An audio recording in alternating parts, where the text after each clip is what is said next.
Good morning વિદ્યાર્થી મિત્રો, કેમ છો બધા વિદ્યાર્થી મિત્રો? આજે આપણે ધોરણ 10 વિષય ગણિત પ્રકરણ 13 આંકડાશાસ્ત્રમાં આપણે ક્વેશ્ચન નંબર 5 નો દાખલો આપણે જોઈ રહ્યા છીએ. અગાઉનો દાખલા નંબર 4 નો વિડિયો જોવાનું બાકી હોય તો ડિસ્ક્રિપ્શનમાં હું લિંક મૂકીશ, ત્યાંથી તમે વિડિયો અવશ્ય જોઈ લેવો.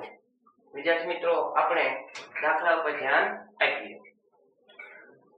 દાખલામાં રકમ તો બહુ મોટી છે, પણ મેં તમને એમ કીધું તો એક શબ્દ યાદ રાખવાનો. કયો શબ્દ? મધ્યક. મધ્યકની આપણી પાસે કુલ 3 રીત છે. 3 માંથી તમે કોઈ પણ રીત વાપરી શકો. જો અવલોકન જો નાના હોય તો સાદી રીત વાપરવાની, એટલે કે પ્રત્યક્ષની રીતે મધ્યક. જો અવલોકન થોડા મોટા હોય તો બીજા નંબરની રીત એટલે ધારેલા મધ્યકની રીત. અને અવલોકન જો મોટા હોય અથવા મોટી સંખ્યા હોય તો ત્રીજા નંબરની રીત વાપરવી. ત્રીજા નંબરની રીત છે પદ વિચલનની રીત. તો આપણે આ દાખલામાં પદ વિચલનની રીતનો ઉપયોગ કરશું. તો સૌપ્રથમ કેરીઓની સંખ્યા છે તેને આપણે પહેલી કોલમમાં લખશું. ત્યાર પછી ખોખાની સંખ્યા છે, એનો મતલબ અવલોકન એટલે કે આવૃત્તિ, એને આપણે બીજા કોલમમાં લખશું. આપણે આ દાખલો પદ વિચલનની રીતે ગણવો છે. તો પદ વિચલનની રીતે ગણવો હોય તો એનું પહેલા સૂત્ર લખવું પડે. મધ્ય x બાર બરાબર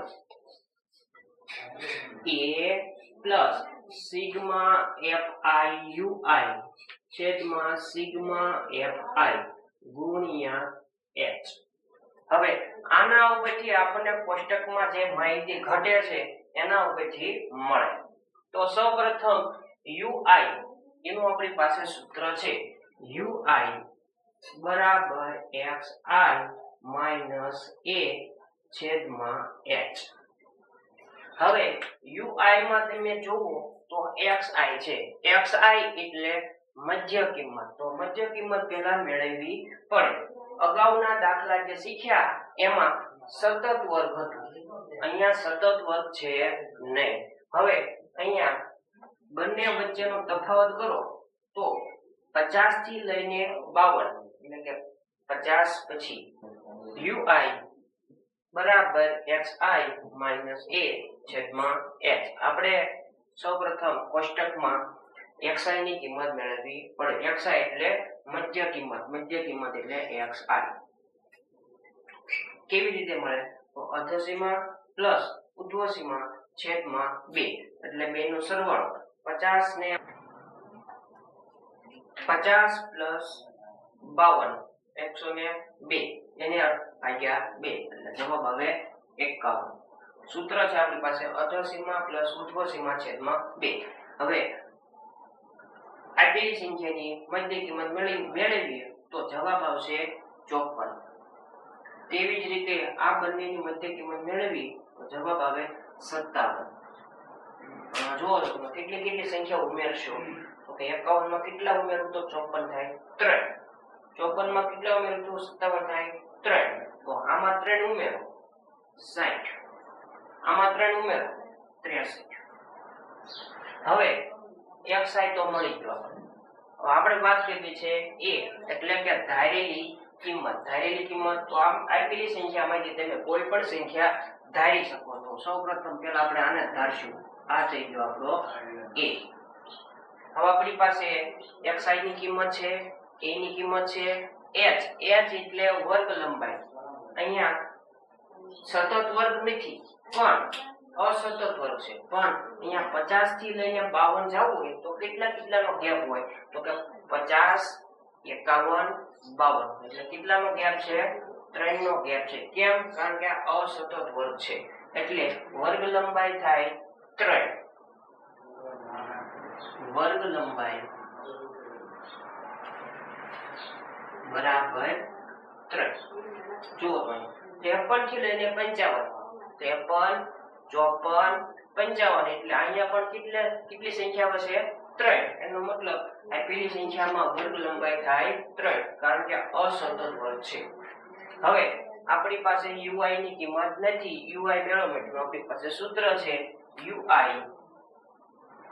બરાબર xi - a છેદમાં h. હવે આપેલા સૂત્રમાં કિંમત મૂકીએ.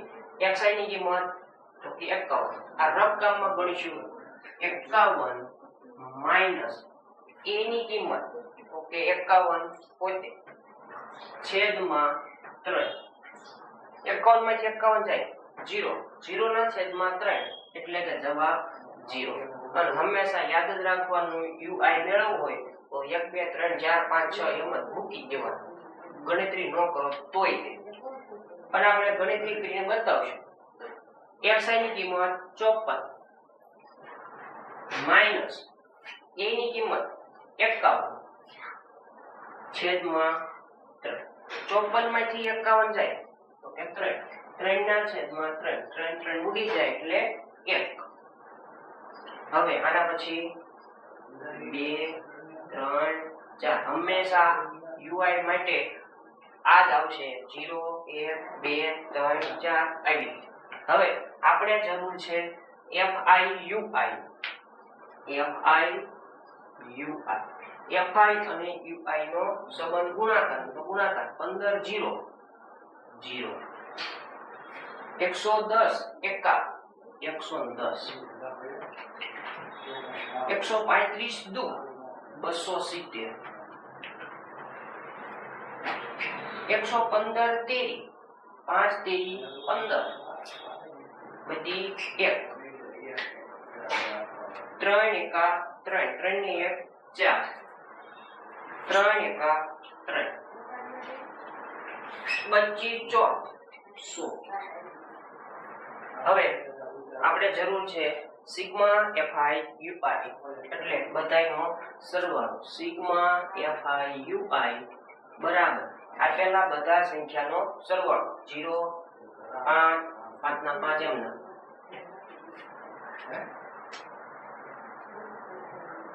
1 7 ને 1 8 8 ને 4 12 12 નો 2 બધી 1 1 ને 1 2 2 ને 2 4 4 ને 3 7 7 ને 1 8 825. હવે આપણે જરૂર છે સિગ્મા fi એ પણ છે આપેલી સંખ્યાનો સરવાળો સિગ્મા fi બરાબર બધી સંખ્યાનો સરવાળો 5 ને 5 10 10 ને 5 15 15 ને 5 20 20 નો 0 વધી 2 2 ને 1 3 3 ને 1 4 4 ને 3 7 7 ને 1 8 8 ને 2 10 10 નો 0 વધી 1 1 ને 1 2 2 ને 1 3 3 ને 1 4 એટલે સિગ્મા fi થાય 400. આપણી પાસે હવે સૂત્રમાં આપણે કિંમત મૂકીએ.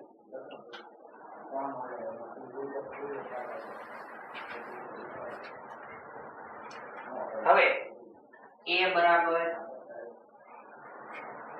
51 સિગ્મા fi ui બરાબર 825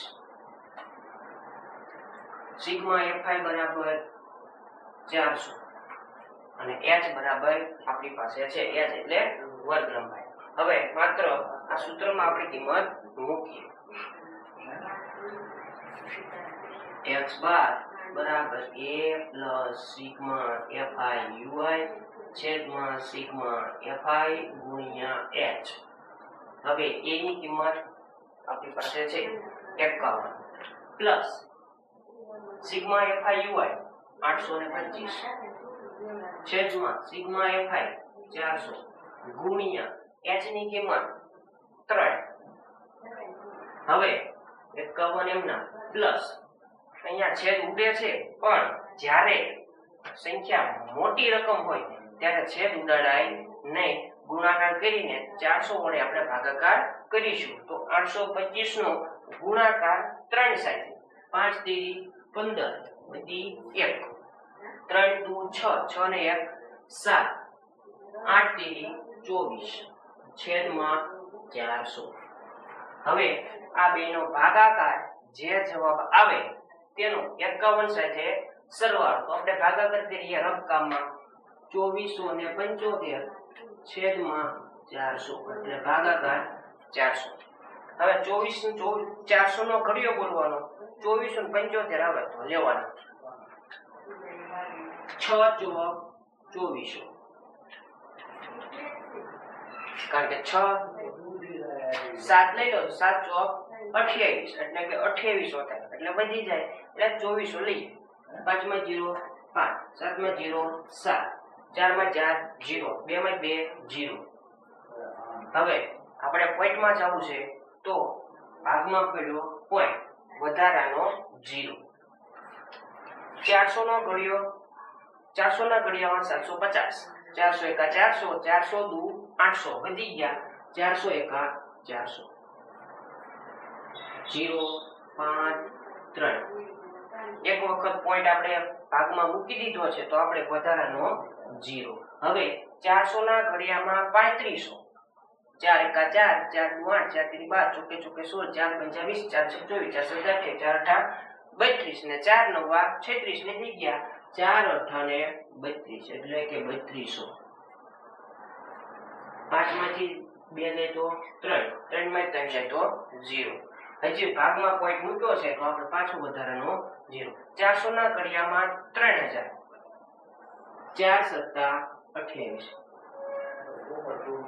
એટલે કે 400 સત્તા 2800. 0 0 10 માંથી 0 માંથી 8 નો જાય એટલે 10, બાજુમાંથી લઈ લઈએ તો 2, 10 માંથી 8 જાય તો કે 2, 2 માંથી 2 જાય તો 0. પોઈન્ટ એક વખત મુકાઈ ગયો છે, વધારાનો 0. 400 ના ઘડિયામાં 2000, 450 2000, 2000 માંથી 2000 જાય તો 0 એટલે આપણો જવાબ 6.1875 એટલે કે 51.51 પ્લસ 6.1875. હવે આપેલી બંને સંખ્યાનો સરવાળો x બાર બરાબર 51 માં 6 ઉમેરો, 51 ને 6 57, 57.1875. આ તો પોઈન્ટ પછી આપણે 4 અંક લીધા. જો તમારે 4 અંક ન લેવા હોય તો આનો જવાબ 57.18 તો પણ ચાલે, અથવા 57.19 લ્યો તો પણ ચાલે. કેમ 19? કારણ કે અહીંયા 7 છે એ 5 કરતા વધારે કહેવાય. જો 5 કરતા વધારે હોય તો એક અંક આમાં ઉમેરવાનો, એટલે કે અહીંયા 8 છે એમાં એક ઉમેરી દો એટલે 9 થાય. અથવા x બાર બરાબર 57.19. બંને જવાબ સાચા છે, એક પણ ખોટો છે નહીં. વિદ્યાર્થી મિત્રો, આવા વિડીયો ગમતા હોય તો ચેનલને લાઈક કરો અને તમારા મિત્રને આ વિડીયો મોકલજો, જેથી કરીને બીજા વિદ્યાર્થીને આવા દાખલા આવડે અને તમે પણ આવા દાખલાની પ્રેક્ટિસ કરશો 2-3 વાર એટલે આ દાખલો તમને સંપૂર્ણ આવડશે.